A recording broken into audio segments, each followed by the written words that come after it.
একটু সাইড দিয়ে বাস দেবে এই পেজ দিয়ে বাস। হ্যালো ভিউয়ার্স, আপনারা ইতিমধ্যে সবাই জেনে গেছেন যে আমাদের সবার প্রিয় অভিনেতা রুমি ভাই, অলিউল্লাহ রুমি ভাই আসলে না দেশে ফেরার দেশে চলে গেছেন। আসলে তার এরকম একটা মর্মান্তিক মৃত্যু আসলে আমরা কখনো আশা করিনি। সে আজকে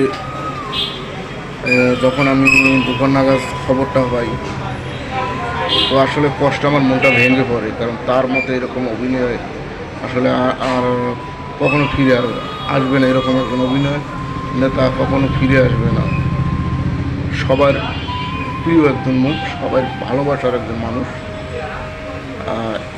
এইরকম অভিনয়, এইরকম বরিশালা ভাষা অভিনয় মানুষকে মন জয় করা, আমি ব্যক্তিগত হিসেবে বলবো একটা কথাই যে মোশাররফ করিম ভাই, আরও কত চঞ্চল চৌধুরী দাদা আছে, অনেক যারা অভিনয় করেন, তার থেকে আমার তার অভিনয়টা খুবই ভালো লাগে।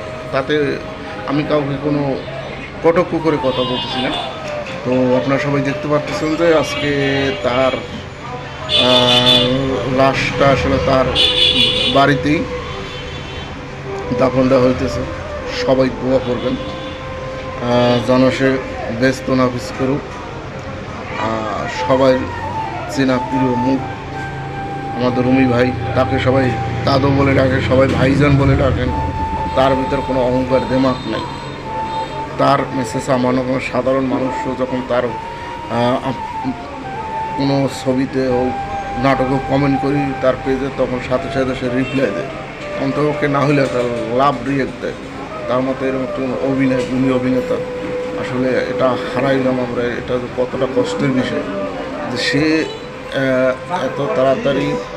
এই রুমি ভাইয়ের জন্য সবাই দোয়া করবেন, এইটাই আমার আপনাদের কাছে অনুরোধ রইল। এবং এইরকম অভিনয় দেখতে পারবো না, এটা খুবই কষ্টের বিষয়। আমার খুব ইচ্ছা ছিল তার সাথে অভিনয় করার সময়, কিন্তু চেষ্টা বিফলে চলে গেছে। আসলে হয়তো আমি বেঁচে থাকলে একটা না একটা সময় সুযোগ অবশ্যই আসতো। তো ভাই সবাই ভালো থাকবেন, রুমি ভাইয়ের জন্য দোয়া করবেন, ভাইজানের জন্য। সবাই ভালো থাকেন।